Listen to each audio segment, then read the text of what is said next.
За сайн байна уу? Төрөө AI байна. За энэ тренд болоод байгаа энэ фигүрэн зургийг хэрхэн AI-аар гаргаж авах вэ гэдэг хичээл орж ирж байна. За тэгээд хичээлийнхаа эхэнд лайк дараад subscribe хийгээрэй.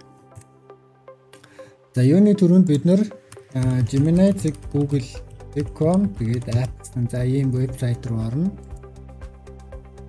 За энэ вебсайт руугаа орсныхоо дараа за энэ дээр tools гэсэн хэсэг байгаа. За энэ tools дээр дарахаар за бананы зурагтай за create image гэсэн хэсэг гарч ирнэ.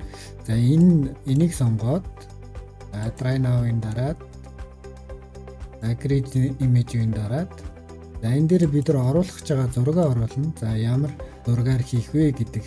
За технологийн зургийг за Монголын технологийн зургийг дээр оруулаад за тэгээд миний бичлэгийн доор за description дээр энэ prompt-ийг ингэ биччихье. За энэ prompt-ийг та яг ингэж гуйж аваад за фигүр болгох гэж байгаа зургийнхаа зургаа энэ дээр өгөөд за тэгээд submit-ийг дарчихна.